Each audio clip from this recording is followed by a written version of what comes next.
بسم الله الرحمن الرحیم. د نن ورځې دریم لیکچر ده د سیستمیک ایلنس په مورد کې. نو نن به رادیشن اندیوس کاردیک ډیزیز ولولو، د هغې په څنګ کې به نور ناروغۍ هم ولولو په ډېر چټکۍ سره. نو رادیشن کله چې ناروغان شعاع اخلي، ډېری هغه خلک چې په صدر کې کوم تومور لري او دغه تومور د تداوی لپاره رادیوتراپي اخلي، نو هغه شعاع مستقیما صدر ته موجي. نو دغه ناروغانو کې کېدای شي په قلب کې ځینې تغییرات رامنځته شي. شعاع چې ده د قلب ټول طبقات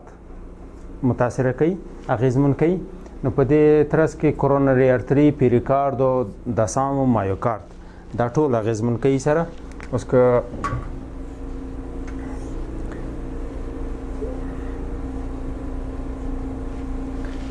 د قلب موقعیت داسې ده چې ښي قلب د چپ قلب په سر پروت ده داسې. نو زیاتره وخت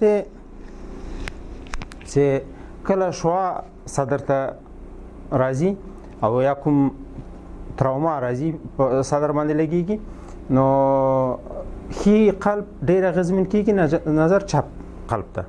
د قلب شاوخوا ته کوم پیریکارد څه ده، اول خو پیریکارد د شعاع سره موجي ده. پیریکارد چې شعاع سره موجي سي، د شعاع له وجې نه پیریکارد ضخامت پیدا کوي، ټکنس پیدا کوي. کېدای شي ځینې وخت پیریکارد ډیفیوژن یا مینیمل پیریکارد ډیفیوژن هم پکې ولیدل سي، خو ډېری وخت کنسترکټیو پیریکاردایټس رامنځته کوي. د خپل پیریکارد چې ضخامت ډیر سي، نو بیا یو کنسترکشن رامنځته کوي. د شعاع له وجې کوم کنسترکشن سره رامنځته کېږي، د دې انظار ډېر خراب دی، ډېر ورس پروګنوز لري. نور ناروغانو کې چې پیریکاردیکټومي کېږي، دا فایبروز پیریکارد چې ترېنه لرې کوي، بیا د مریض اعراض ښه کېږي. اکثره خلکو کې ایپیکارد څه ده، ایپیکارد ښه پکې. د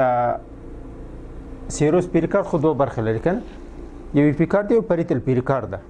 نو د پریتل پیریکارد او فایبروس پیریکارد خو دواړه سره نښتي دي. نو ډېری وخت چې پیریکاردیکټومي کېږي، دا یو طبقه چې فایبروز له پریتل پیریکارد سره واخلي، نو ایپیکارد دومره ضخامت نه لري چې بیا کنسترکشن رامنځته کړي، مریضان راحت کېږي ورسره. خو په کومو ناروغانو کې چې هغوی شعاع اخیستي، هغلته ایپیکارد هم ضخامت زیاتېږي. د ایپیکارد ضخامت هم دومره ډېر شوی چې کله پیریکاردیکټومي هم کېږي، بیا هم د مریضانو هغه اعراض نه سمیږي. د دې انظار به ډېر خراب وي کوم ناروغان چې د شعاع له وجې کنسترکټیو پیریکاردایټس پیدا کوي. د ایپیکارد په سر باندې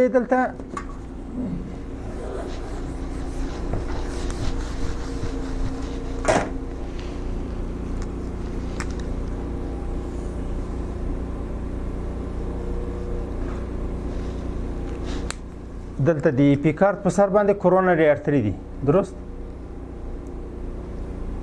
چې داسې راغلي دي قلب یې روا کوي. د کورونري ارتري دغه دیوالونه چې دي، دې کې یو ډبلوالی پیدا کېږي، ضخامت پیدا کېږي. د دې ډبلوالي له وجې چې مثلا دا دیوال ټکنس پیدا کړه، دې ټکنس پیدا کړه، کېدای شي چې کورونري ستینوزس را پیدا شي، زیاتره د اوستیوم په برخه کې. نو کېدای شي دلته کورونري ستینوزس رامنځته سي او یا د کورونري فلو مایوکارد فلو خراب سي، یو مریض اسکیمی اعراض پیدا کی. که چیرې دغه شعاع مایوکارد اغېزمن کی،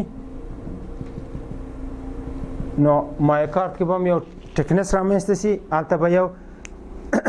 الاستیکیت د مایوکارد خراب سي. هلته زیاتره استرخاء خرابېږي، دیاستول خرابېږي. ګریډ 3 دیاستول ډسفنکشن ته ځي، ریسترکټیو پاترن خواته ځي، لکه د ریسترکټیو کاردیومیوپاتي غوندې بیا یو منظره پیدا کوي. مایوکارد استرخاء نشي کولی، د اوزایناتو وینه بوتایناتو ته راتلی نشي. نو د دې له وجې بیا کېدای شي چې یو د ریسترکټیو کاردیومیوپاتي منظره پکې وګورو. د سامونه چې شعاع واخلي، د سامونه کې ټکنس رامنځته کېږي. سه ټیکنس رامنځته سه دلته بیا ریګورجیټیشن رامنځته کیږي اکثرا د سمو کې ریګرج رامنځته کیږي خو دلته موږ تاسو ویلې سي تراوما او شوا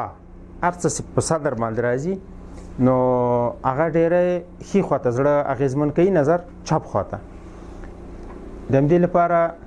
ترایکاسپ کې به ریګورجیټیشن ډېرې نظر د میترال ته رایټ وینټریکال به ریستریکټیو کاردیومیوپاثي خواته ډېر ځي نظر دی لیفټ وینټریکل خواته رایټ وینټریکل به ډېر دیلیټ کیږي نظر دی لیفټ وینټریکل ته نو دغه پیریکارد چې د رایټ وینټریکل پوښلی ده دې کې به ټیکنس ډېر پیدا کیږي کنسټرکشن به د رایټ وینټریکل خواته ډېرې نظر دی لیفټ وینټریکل ته نو دغه د شعاع اغېزې دي په قلب باندې نو تاسو کېدای شي چې هغه مریضانو چې شعاع اخیستې ده د دې شیانو نه یو وګورئ یا مثلا د سمونه وګورئ چې ټیکنس پیدا کړی ریګرج پیدا کړی ده یا د کنسټرکټیو پیریکاردیت اعراض وګورئ ورسره یا پیریکاردیل افیوژن وګورئ یا کرونري ستینوز پکې وګورئ کنه یا ریستریکټیو کاردیومیوپاثي پکې وګورئ یا وګورئ یا د دې ټولو کمباینیشن وګورئ پکې خو زیاتره وخت دا ټول کمباین رامنځته کیږي په دې چې شعاع د ټولو طبقاتو نه وځي د هغې لپاره یو جیم ترې روغ نه پاتې کیږي رینل فیلر کې اصلا خپله رینل فیلر چې ده هغه په قلب کې دومره تغییرات نه رامنځته کوي خو د رینل فیلر چې کوم اختلالات دي هغه بیا د دې لامل ګرځي چې په قلب کې ځینې تغییرات رامنځته شي مثلا رینل فیلر مریضان زیاتره هایپرټنشن پیدا کوي درست هایپرټنشن پیدا کوي په هایپرټنشن کې لیفټ وینټریکل هایپرټروفي رامنځته کیږي خو د هغه مریضانو چې رینل فیلر ده او مریضانو چې رینل فیلر ده نظر د هایپرټنشن ته بیا د هغوی جوف لږ دیلیت په دې چې په رینل فیلر مریضانو کې زیاتره والیوم اوورلود هم وي که نه والیوم اوورلود هم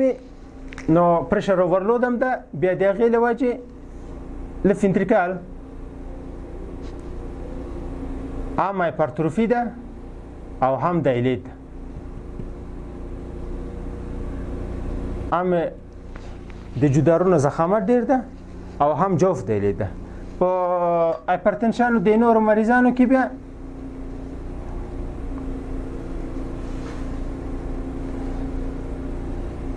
جدارونه زخم بیا جوفي کوچنی کیږي کانسنتریک هایپرټروفي ده کنه دا یو تغییر هغه چې د هایپرټنشن له وجې رامنځته کیږي نو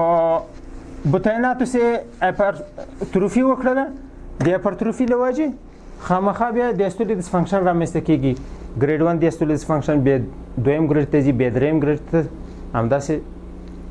څلورم ګریډ خواته پرمخ ځي درست او سیستالیک ډسفنکشن لکه هایپرټنشن مریضان چې اول کې سیستالیک ډسفنکشن نه لري بیا وروسته سیستالیک ډسفنکشن پیدا کوي په رینل فیلر کې کېدای شي اول کې سیستالیک ډسفنکشن نه وي بیا وروسته سیستالیک ډسفنکشن پیدا کوي خو په هغه مریضان چې رینل فیلر دي او هایپرټنشن ورسره لري دا مریضان ډیر زر فیلر ته ځي نظر هغه مریضانو ته چې تنه هایپرټنشن لري په دې چې دلته والیوم اوورلود هم د رینل فیلر کې نو دا مریضان زر سیستالیک ډسفنکشن ته ځي پیریکاردیل افیوژن کېدای شي چې یو مینیمل پیریکاردیل افیوژن په قلب کې رامنځته شي د رینل فیلر مریضانو کې خو دغه افیوژن چې ده یا د رینل فیلر د اختلاط له وجې چې هلته اکستراوازیشن د مایعاتو رامنځته کیږي ټولو اجوافو کې مایع راټولیږي که نه پلیورل افیوژن هم جوړوي یا سایتس هم جوړوي هر څه په دې زمین کې کېدای شي چې پیریکاردیل افیوژن هم را جوړ کړي خو دا زیاتره مینیمل پیریکاردیل افیوژن او ډېری په هغه خلکو کې رامنځته کیږي چې هغه دیالیز هم اخلي د دیالیز یو اختلاط هم والیوم اوورلود ده درست نو کېدای شي دلته پیریکاردیل افیوژن مینیمل وګوري خو ځینې وخت ناروغان راځي اند تامپونات تر سرحده پورې دومره افیوژن پکې کېدای شي چې راټول شي په د سامونه کې دلته داسې کلسیفیکیشنونه رامنځته کېږي لکه هغه اولډیج مریضان چې دي سپینګیري مریضان چې ډیجنراتیو کلسیفیکیشنونه چې لري هغه کلسیفیکیشنونه کېدای شي دلته په دسام کې په خورده تندنې کې پاپیلاري مسل کې داخل د اندوکارد کې داسې سپین ټکي یا ایکوجینیک نقاط په خپل دسامونه کې وګوري نو رینل فیلر کې څه ده هلته هم تقریبا ټول طبقات اغېزمن کېږي ځینې وخت خپل په رینل فیلر کې پیریکاردایټس هم رامنځته کېږي درست هغه د خپل رینل فیلر اختلاف ده نو پیریکاردل افیژن اکثرا مینیمال کېدای شي رامنځته شي مایوکارد کې کېدای شي هایپرټروفي رامنځته شي ډیسټول ډسفنکشن رامنځته شي بیا وروسته سیستالیک ډسفنکشن په اجوافو کې رامنځته شي په وینټریکلونو کې او په دسامونو کې کېدای شي کلسیفیکیشنونه یا سکلیروز رامنځته شي دم د رینل فیلر مریض انځور ده وینټریکل هایپرټروفي کړي دلته یو مینیمل پیریکاردل افیژن ده او د مایترال لیفلیټ په د بازل پارت کې ګوري دلته کلسیفیکیشنونه رامنځته شوي دي د اورټیک والف کې دلته ګوري کلسیفیکیشن نشته ده درست کورونري کاسپ کې دلته کلسیفیکیشنونه رامنځته شوي دي د پیریکاردل افیژن دا تصویر هم د مغې د لیف وینټریکل او لیفت اتریوم کې دایلیټ شوي دي او په مایترال کې ګوري کلسیفیکیشنونه رامنځته شوي دي ځینې وخت خپل پیریکارد سیلټیابي سي دلته بیا ډېر کوجینیکو زخیم ښکاري کانسترکټیو پیریکاردایټس په رینل فیلر کې دومره معمول نه ده لوړ سن تاثیرات په قلب کې څه شي دي سن چې لوړېږي د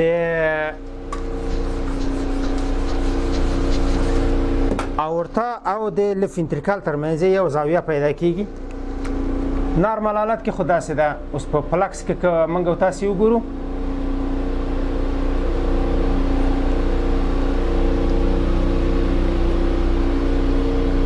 دا اورتا د لیف وینټریکل نه په یو خط کې دي او که په 5 چمبر کې وګورو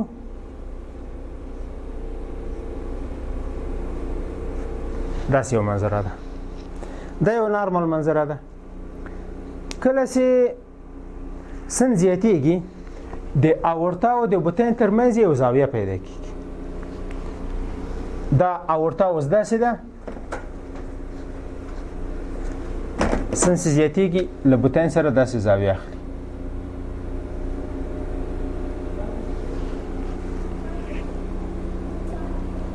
او سن چې زیاتېږي د انټروینټریکولر سپټوم بازل پارت یو هایپرټروفي پیدا کوي دا برخه دا ډیری وخت بیا لکه د هایپرټروفي کاردیومیوپاثي اوبستراکټیو هایپرټروفي کاردیومیوپاثي غوندې منظره ورکوي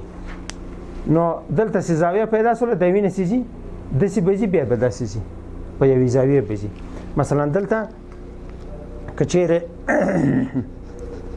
دلته دا زاویه رامنځته سي دا به داسې سي او دلته که بازل پارت هایپرټروفي رامنځته سي په دې شکل اوس نو پخوا چې وینه راتلله داسې مستقیما به داسې راتلله خارجېدله به اوس نو چې وینه د بطن نه خارجېږي اوس مجبوره ده چې داسې یو زاویه ووهي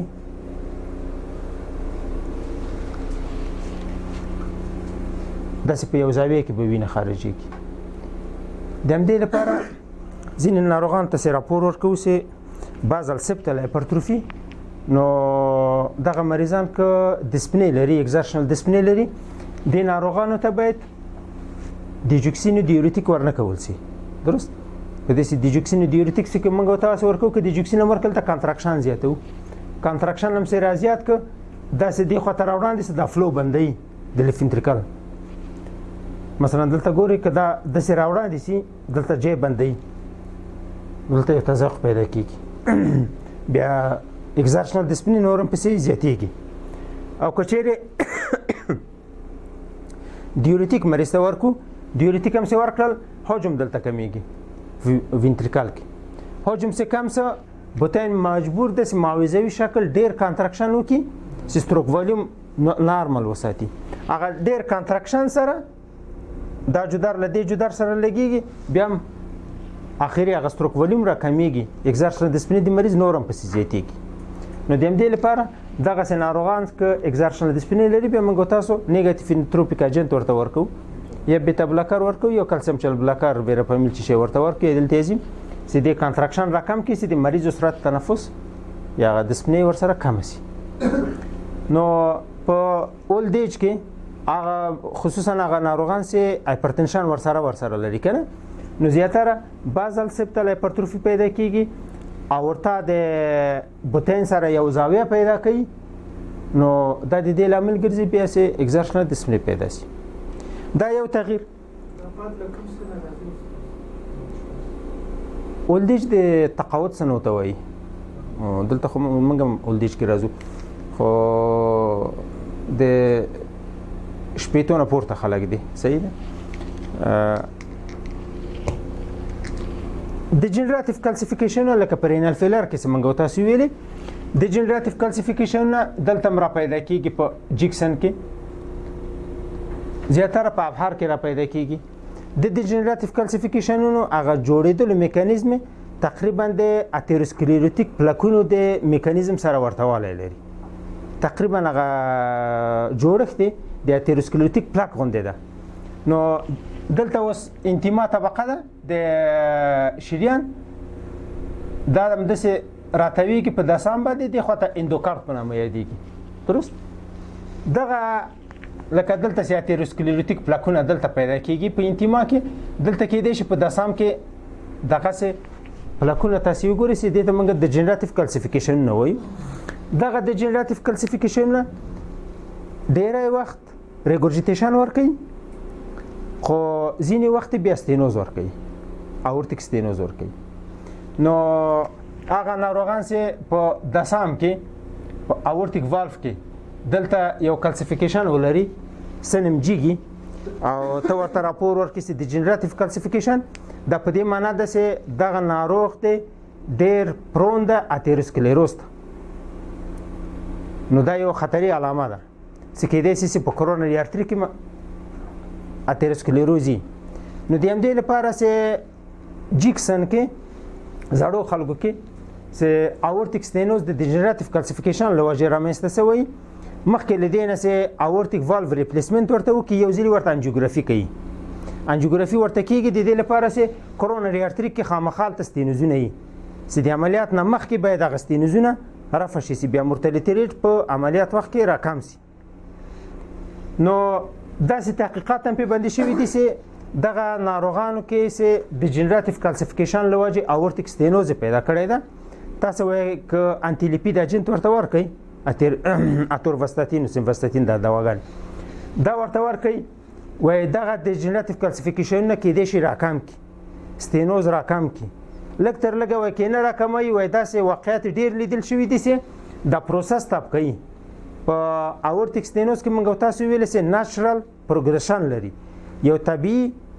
خوځښت لري د ستینوز خواته کال په کال د ستینوز زیاتېږي درست که تاسې انټي لیپید اجنټ ورته ورکئ دغه پرمختګ د شدت د ستینوز راکموي یعنی کال په کال ستینوز نه زیاتېږي نو دا degenerative calcification زیاتره په اورتا کې ښکاري او په دویمه درجه بیا په مایترال والف کې ښکارېږي د degenerative calcification فرق هم د روماتیزمال کلسیفیکیشنو سره وویلی سي په روماتیزمال کې زیاتره ټپ اخته کیږي په degenerative calcificationو کې زیاتره بازل پارت د لیفلیټونو اخته کیږي او degenerative calcification غیر منظم داسې ټکی ټکی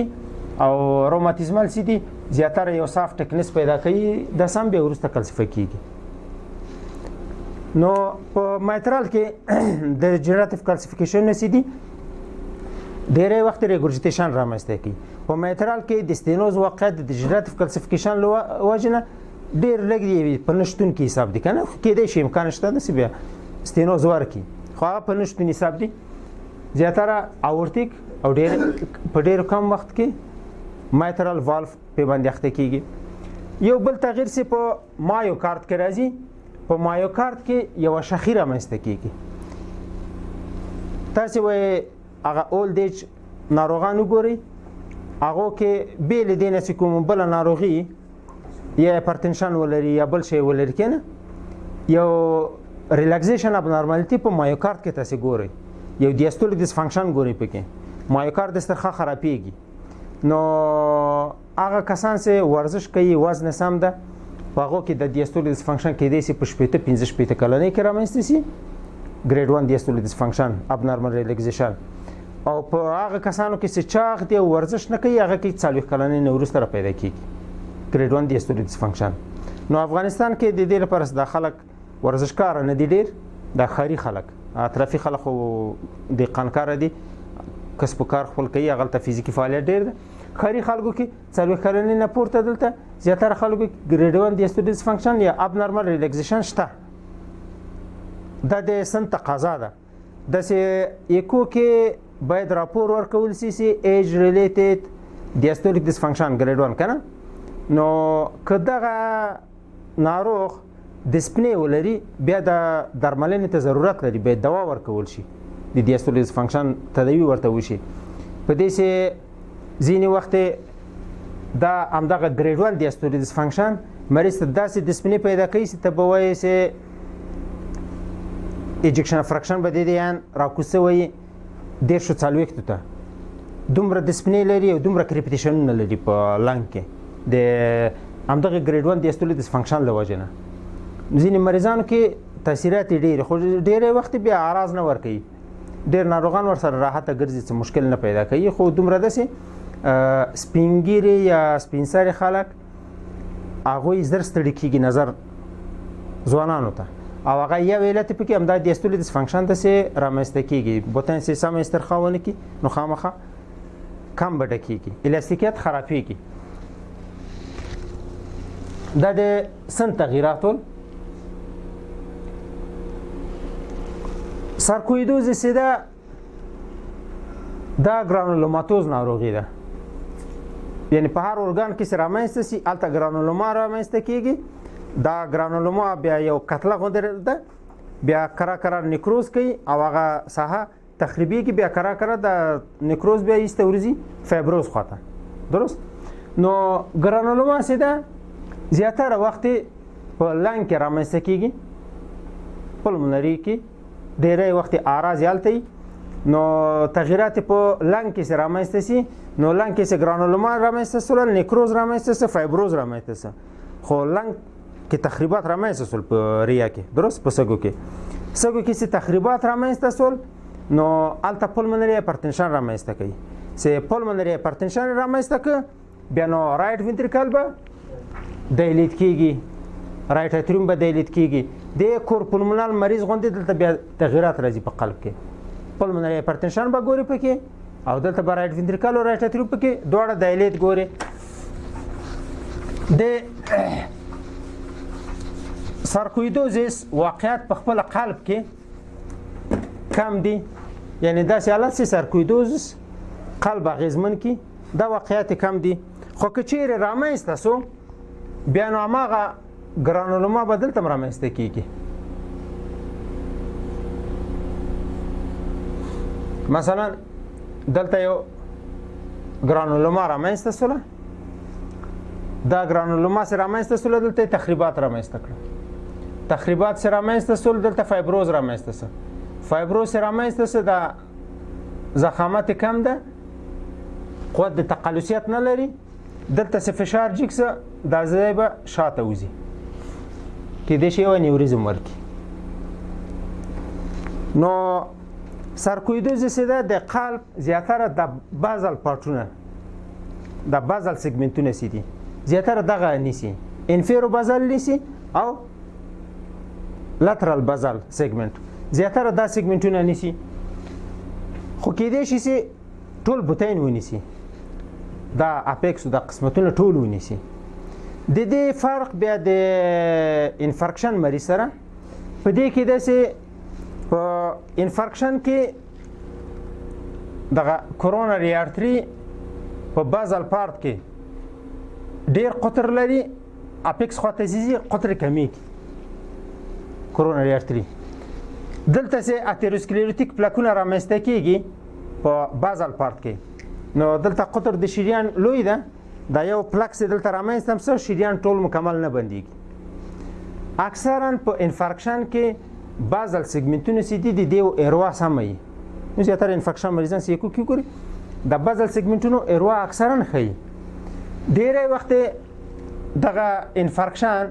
دلته په میډ سیګمنټ او اپیکال سیګمنټو کې رامنځته کیږي. د دې جینه پورته دا برخه دومره برخه په انفارکشن باندې اخته کیږي. او بل خبره ده چې په انفارکشن کې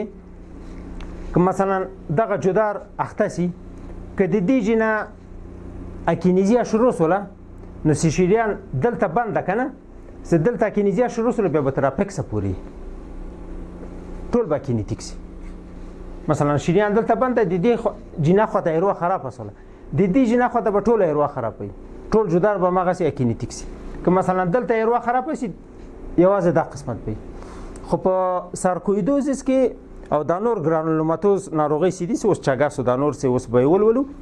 نو هغه کې بیا موضوعي دي دغه یو نقطه کې ګرانولوما رامنځته شوی ده په ماغه سایه کې فایبروز ده هغه قسمت کینیتیک ده هغه قسمت نازکه ده هغه قسمت کې کېدې شي ډیسکینیزیا رامنځته شي یا نیوریزم رامنځته شي. ټول والموشن اب نورمالټی په دې یوې برخه کې ده الته او ډیر غیر معمول دی یعنی داسې امکان مشته ده چې انفارکشن په دغه بازل سیګمنټ کې رامنځته شي. دا واقعیت شته ده درست خو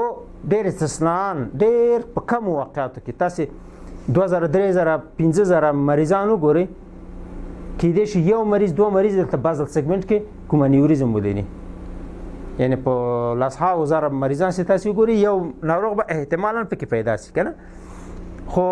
ډیره وخت بازل سیګمنټونه د نور ناروغي لوجنه انیوریزم یا اکینیزیا یا ډیسکینیزیا او والموشن اب نورمالټی پیدا کوي. اوس که چیرې یو سیګمنټ خو اکینیتیکس یا ډیسکینیتیکس یا نیوریزم که چیرې ډیر سیګمنټونه کې دلته ګرانولوما رامنځته شوي نو بیا ډیر سیګمنټونه کې دی شي سي همداسې والموشن اب نورمالټی ولري بیا په هغې حالت کې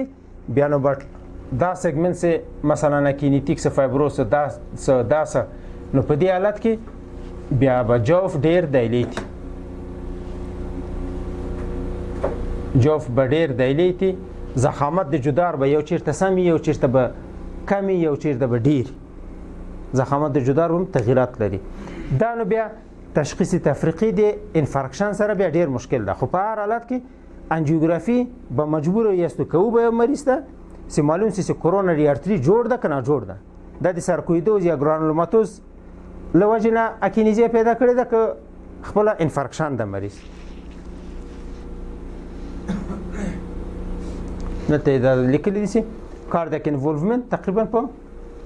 60% ناروغانو کې ده ډیرایو کې نه ده. د سارکویدوز مریض ده ګوري په بازل انفیرور سیګمنټ کې دلته نیوریزم را جوړ شوی ده. نور سیګمنټونه ګوري جدارونه ټول جوړ دي هیڅ مشکل پکې نشته ده موضوعي یو انیوریزم ده. نو دا بل تصویر ده چې هغه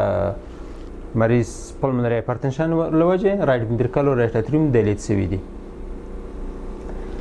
ویګنر ګرانولوماتوز ده دا ماغه ګرانولوماتوز ناروغي دي په دې کې ګرانولوما رامنځته کېږي لکه سارکویدوز غوندې کنه. ویګنر ګرانولوماتوز کې دلته اماغه ریسپیریټوري ټراکټ ډیر اخته کېږي نظر نورو ځایو ته او په دې سره واسکولایټس به رامنځته کېږي او ګلومرول نفرایټس دا درې پایه د سی پایه صحیح ده. نو ویګنر ګرانولوماتوز کې چې کله ګرانولوما رامنځته شي په قلب کې به بیا هماغه نیکروزي هماغه فایبروز به اما جدار به اکینیتیک ډیسکینیتیک به. نو موږ او تاسو حالته یو ریجنال والموشن اب نورمالټی ګورو درست او اورټیک والف ریګورجیټیشن زیاتره د واسکولایټس له وجې رامنځته کېږي. په واسکولایټس کې اکثرا اورتا دایلیت کیږي د نور ناروغۍ سه ولولو سپاندیلو ارتروپاتی چې هغه کې زیاتره واسکولایتس رامنځته کیږي خپل اورتا به دایلیت کیږي جدار زخامت ډیریږي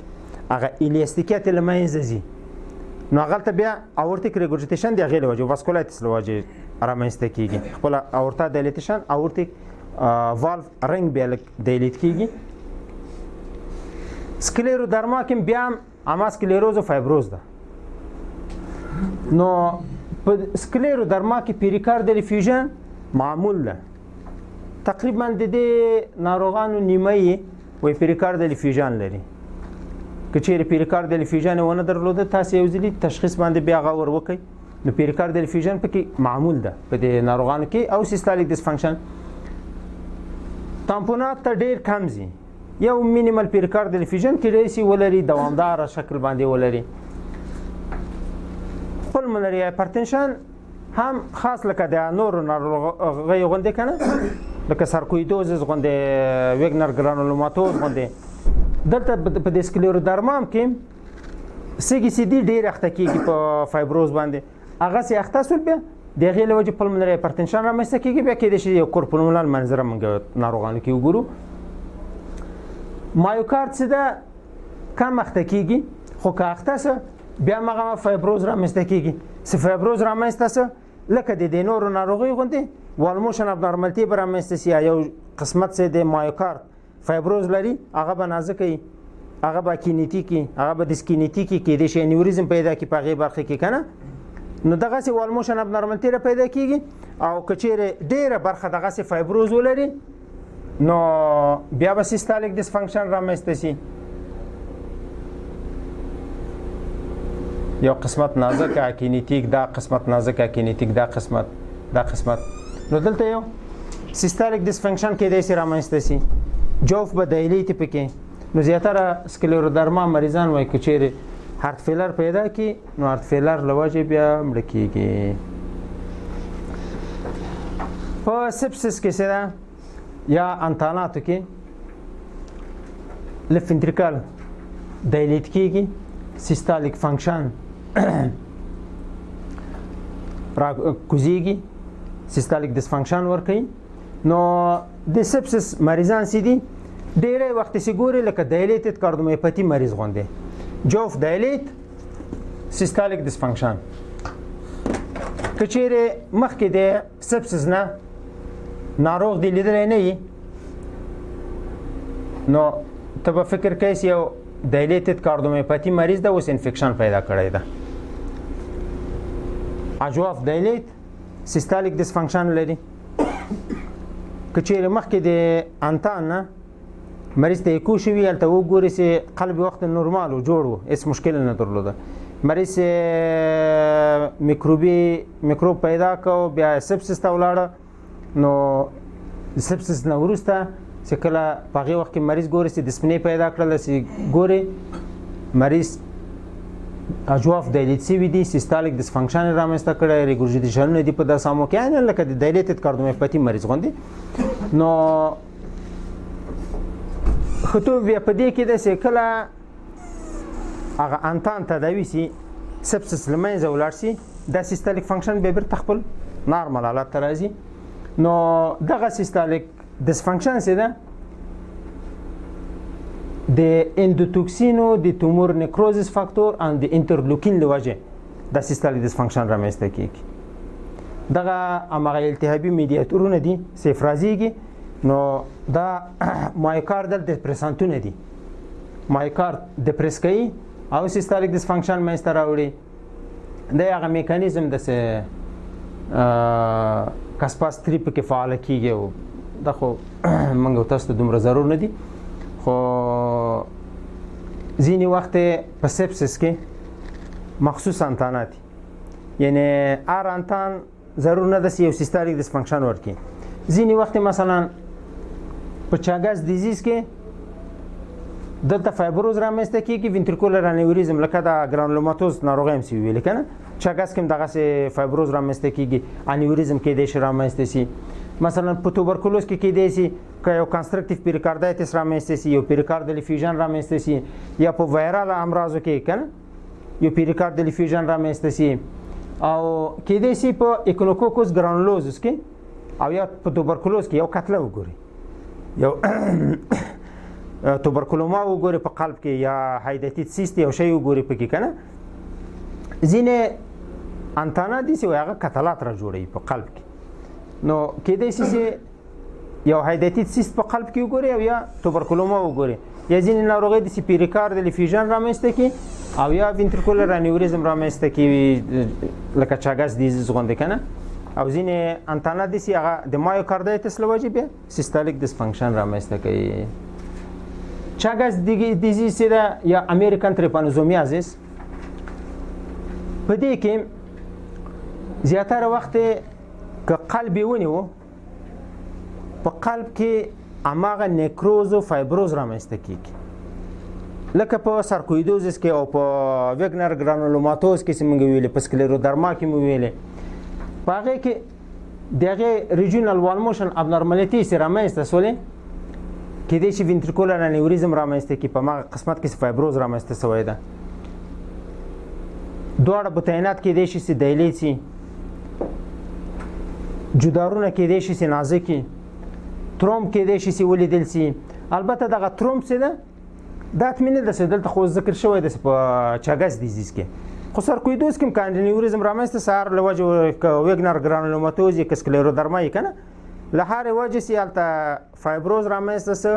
انیوریزم رامنځته څه هغه برخه دې ته مساعده ده چې هلته ترومب را جوړ شي. چاګس ډیزیز هم په همغې شان ده، ترومب رامنځته کېږي او کانډکشن سیستم کېدای شي چې